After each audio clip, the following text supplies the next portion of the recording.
Welcome back friends in mining support. कुछ special questions previously जो पूछे जा चुके हैं उसी के एनालिसिस पर ये सेशन कंटिन्यू करते हैं।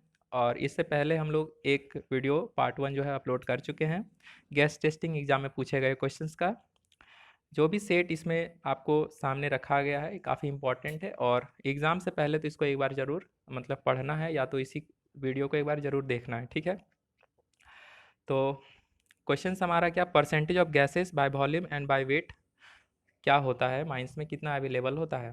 तो बाय वॉल्यूम जो यदि हमारा क्वेश्चंस पूछा जाए तो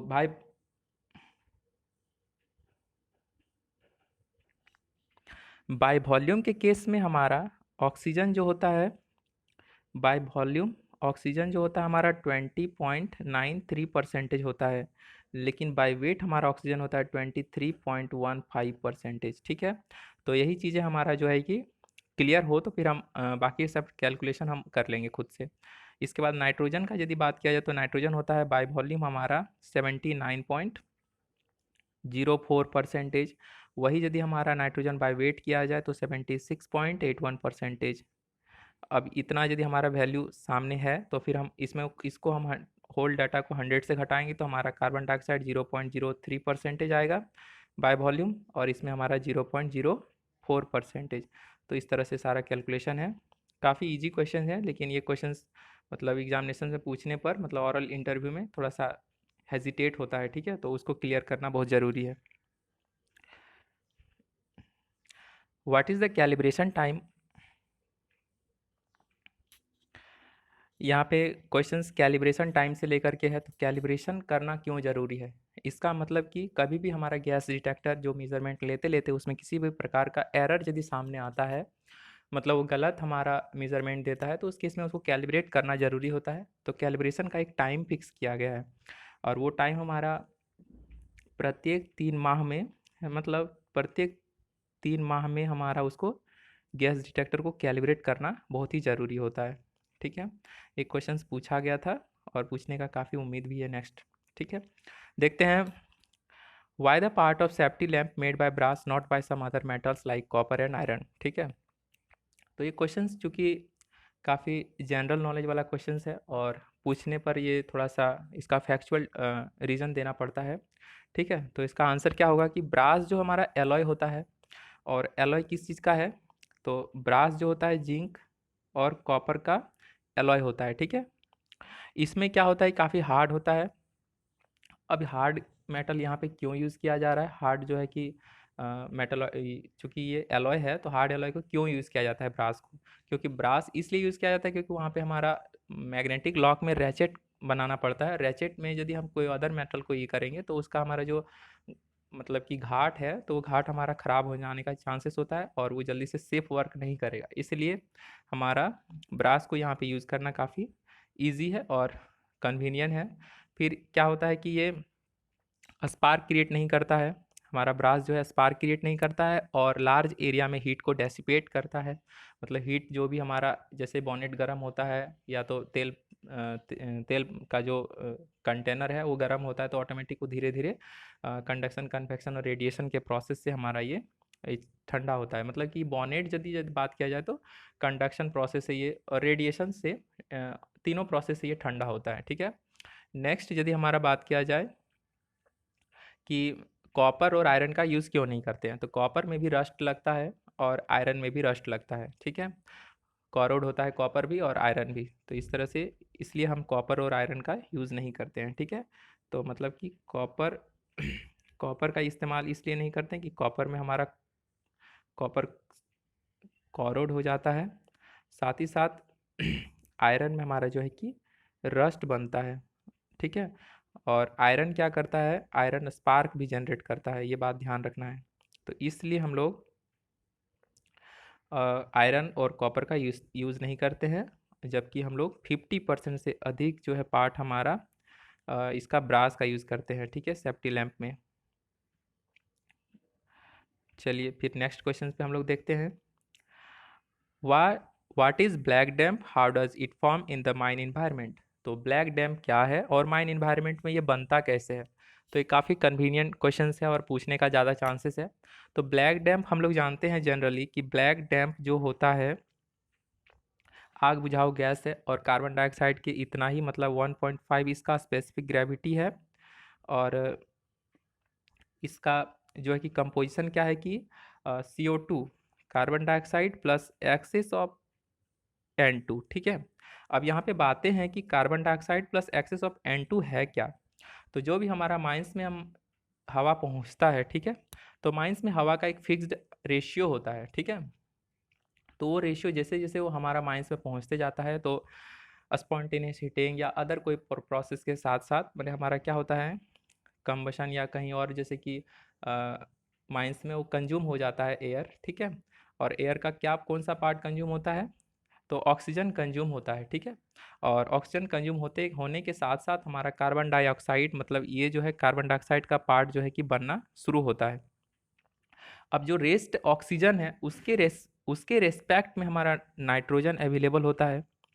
ठीक है। लेकिन नाइट्रोजन जो है कि रेस्ट ऑक्सीजन की अपेक्षा हमारा ज़्यादा नाइट्रोजन रहता है और ज़्यादा नाइट्रोजन को ही हम लोग एक्सेस नाइट्रोजन कहते हैं। और एक्सेस नाइट्रोजन प्लस जो खदान में मतलब कि स्पॉन्टेनियस हीटिंग या अदर कोई प्रोसेस से जो हमारा बना है कार्बन डाइऑक्साइड, ठीक है, हीटिंग या फिर अदर फायर यदि लगा है फायर सीम है तो उस केस में तो CO2 और एक्सेस N2 के जो मिश्रण है उसको हम लोग ब्लैक डैम कहते हैं। ठीक है। तो वो जो रेशियो को इम्बैलेंस होता है तो उसमें जो हमारा एक्सेस नाइट्रोजन होता है वहाँ से और यहाँ जो हमारा ऑक्सीजन पहले प्रीवियसली कंज्यूम हुआ तो उसके जगह पे हमारा ऑक्सीजन के रेशियो से हट के हमारा कार्बन डाइऑक्साइड बना।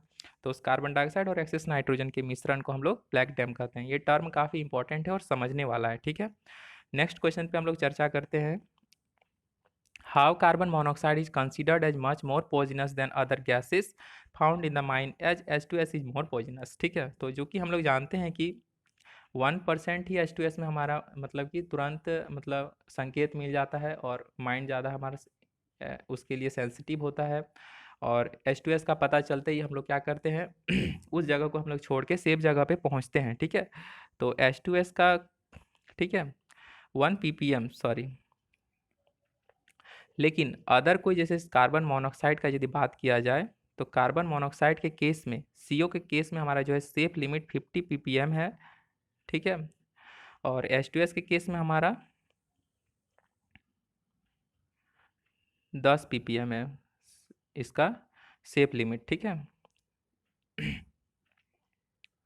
तो यहाँ पे बातें हैं इस तरह से कि कार्बन डाइऑक्साइड चूँकि H2S की अपेक्षा कम पॉइजनस होने के बावजूद भी हम लोग सबसे हानिकारक गैस मतलब खदान में माइंस में हम लोग CO को कंसीडर करते हैं। ऐसा क्यों, तो CO चूँकि जब भी कोई व्यक्ति CO से अफेक्टेड होता है, ठीक है, तो उसको इस बात का पता नहीं चल पाता है, ठीक है, कि वो CO उसको CO से अटैक हुआ है वो। और कुछ समय बाद जो है उसको काफ़ी शरीर में मतलब कि ब्लड का कोगुलेशन हो जाता है क्योंकि ये 300 टाइम्स जो है ब्लड को क्या करता है मतलब ब्लड में सॉल्यूबल है होता है CO। ठीक है। तो इस कारण से कार्बन मोनोऑक्साइड खून को जमा देता है, ब्लड को कोगुलेट कर देता है और व्यक्ति जो है अचेत होकर के उसी जगह पर मतलब गिर जाता है और मतलब कि वो अपने आप को ये करता है। ठीक है। सेफ नहीं बचा नहीं पाता है। लेकिन H2S में एक सड़े अंडे की तरह जो स्मेल होता है वो व्यक्ति को सेफ जगह पर पहुंचने पे या तो उसके मतलब उससे रेस्क्यू होने में उसको संकेत देता है। ठीक है। नेक्स्ट क्वेश्चन पे हम लोग आते हैं। What is the use of deflector ring in the safety lamp. Safety lamp में जो डिफ्लेक्टर रिंग लगा होता है तो हमारा इनटेक एयर को मतलब आने वाली हवा को जो है कि बॉनेट में जो एक फिक्स होता है, बॉनेट में जो है बॉनेट में इस जगह पर हमारा डिफ्लेक्टर रिंग लगा होता है। ठीक है। और वो जो है लॉ से लॉ से निकलने वाली हवा को इनटेक एयर से जो है कि इनटेक एयर से मिक्स होने से बचाता है। ठीक है। तो ये हमारा इसका सबसे बड़ा खासियत है कि डिफ्लेक्टर रिंग क्या करता है, इनटेक एयर को जली हुई एयर से मिक्स होने से बचाता है। ठीक है। और इसको हार्वर्ड ने प्रोड्यूस किया था मतलब हार्वर्ड बनाए थे। ठीक है। और हार्वर्ड ने 1889 में इसके द्वारा ये बनाया गया था। नेक्स्ट क्वेश्चन हम लोग 7 पे आते हैं। Why does violent explosion takes place when inflammable gas consist of 1/11th part.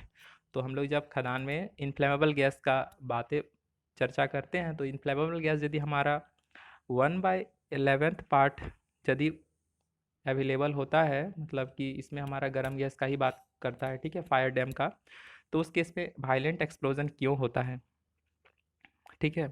तो इस टर्म पे हम लोग चर्चा करते हुए आगे देखते हैं। हम लोग जानते हैं कि CH4 और ऑक्सीजन का जो रिएक्शन होता है वो हमारा CO2 प्लस वाटर प्रोड्यूस करता है। जब इसको हम बैलेंस करते हैं तो हमको मिलता है क्या कि यहाँ पर एक कोएफिशिएंट, स्टोइचोमेट्रिक कोएफिशिएंट 2 लगता है, ठीक है। और ये हमको इंडिकेट करता है कि यदि हमारा 1/11 का मतलब होता है अप्रॉक्स 9.6% CH4, ठीक है। और उसके हिसाब से हमारा अवेलेबल यहाँ पे 19.2% ऑक्सीजन होता है। तो मीथेन को जलने के लिए यहाँ पे पूरा पूरा ऑक्सीजन यहाँ पे अवेलेबल हो रहा है, जिसके कारण जो होता है ये काफ़ी वायलेंट एक्सप्लोजन कॉज करता है, ठीक है। ये हमारा इस तरह से हम लोग समझाएंगे तो ज़्यादा अच्छा है। और कावट डायग्राम के हिसाब से, चूँकि ये इन्फ्लेमेबिलिटी रेंज में आता है, मतलब ये ट्राइंगुलर एरिया के अंदर आता है, ठीक है। और ट्राइंगुलर रेंज के अंदर आने वाले जो भी हमारा मिश्रण है, तो मिश्रण जो है कि एक्सप्लोजन मिश्रण बनाता है, ठीक है। तो इस तरह से हम लोग नेक्स्ट क्वेश्चन पे हम लोग चलते हैं। What is lag on ignition? तो लैग ऑन इग्निशन क्या है, मतलब कि जब सोर्स ऑफ फायर, ठीक है, मतलब सोर्स ऑफ फायर के कांटेक्ट में यदि कोई हमारा फ्यूल आता है तो उसको जो जलने में जो समय लगता है, ठीक है, the time lapse, that lapse time is known as lag on ignition. हमारा CH4 के केस में लैग ऑन इग्निशन जो है, CH4 के केस में लैग ऑन इग्निशन जो है हमारा, यदि अवेलेबल टेम्परेचर या तो हीट जो है कि हीट सोर्स हमारा 650 डिग्री है तो 10 सेकेंड लगता है, लेकिन वही 1000 डिग्री सेल्सियस यदि है तो फायर डैम के केस में 1 सेकेंड होता है, ठीक है। ये क्वेश्चंस काफ़ी इंपॉर्टेंट है और चूंकि पूछता है यदि इजी पूछना रहे तो, ठीक है। नेक्स्ट क्वेश्चंस पे हम लोग आते हैं, व्हाट इज़ गैस लेयरिंग? तो ये क्वेश्चंस काफ़ी इजी है। गैस लेयरिंग क्या होता है कि रूफ में कहीं भी हमारा, मतलब कि कहीं भी ऐसा कंडीशन यदि रूफ है तो रूफ में हमारा कहीं यदि क्रैक मिल जाता है तो क्रैक के केस में जो है हमारा एयर का, मतलब कि CH4 का जमाव होता है। और CH4 का जमाव जो है कि उसके अपोजिट साइड होता है फ्लो ऑफ एयर के, ठीक है। हवा यदि इस मूवमेंट है तो उसका अपोजिट साइड में हमारा गैस का लेयरिंग बनता है।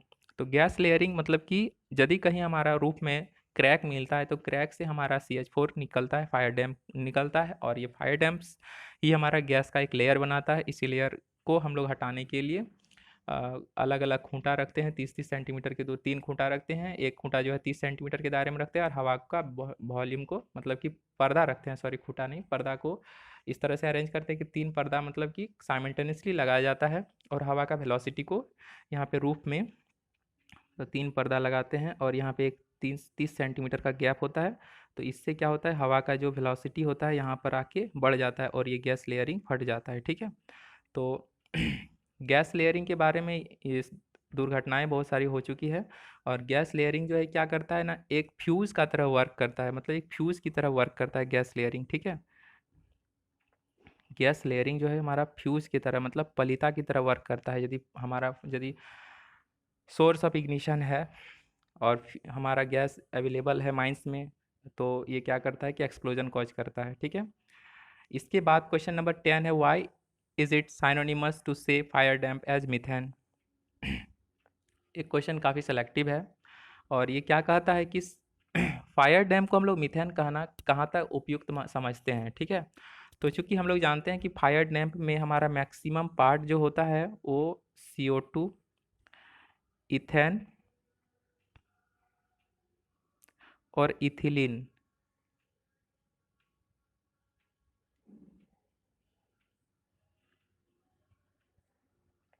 ठीक है। तो इथेन, कार्बन डाइऑक्साइड, इथेन और एसिटिलीन जिसको हम लोग बोलते हैं अवेलेबल होता है। तो इस तरह से वो भी जो है कि फायर डैम की तरह ही हमारा एक्सप्लोजन कॉज करता, मतलब मीथेन की तरह ही एक्सप्लोजन कॉज करता है और काफ़ी जलने वाला गैसेस है। तो इसलिए हम लोग फायर डैम को मीथेन की तरह कहना कोई तरह का अनुपयुक्त नहीं है। ठीक है, नेक्स्ट क्वेश्चन इसमें हम लोग देखते हैं कि how much amount of air required to flow through the mines. ठीक है, माइंस में कितना अमाउंट का हवा जो है कि ज़रूरत होता है बहने के लिए। तो काफ़ी इंपॉर्टेंट क्वेश्चंस माना जाता है। मतलब यहाँ पे जो भी चीज़ें हम डिस्कस कर रहे हैं ये एग्जामिनेशन में पूछा जा चुका है क्वेश्चन से। ठीक है, काफ़ी एनालिसिस के बाद ये सब बनाया गया है। ठीक है, तो यहाँ पे क्वेश्चन हमारा बताया जा रहा है कि कितना अमाउंट का एयर जो है कि हम लोग माइंस में भेजते हैं। तो हम लोग जानते हैं क्या कि 6 क्यूबिक मीटर पर मिनट पर पर्सन।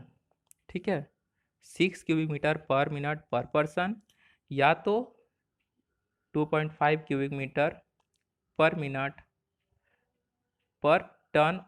ठीक है, अब यहाँ पे दो चीज़ है, तो दो चीज़ में एक में ये क्या है कि 6 क्यूबिक मीटर पर मिनट पर पर्सन और लार्जेस्ट शिफ्ट, यहाँ पे लार्जेस्ट शिफ्ट का बात किया गया है। ठीक है, लार्जेस्ट शिफ्ट में जितने व्यक्ति हमारा मौजूद वर्क कर रहे हैं तो उनमें से प्रत्येक व्यक्ति के हिसाब से 6 क्यूबिक मीटर हवा प्रति मिनट भेजना जरूरी है।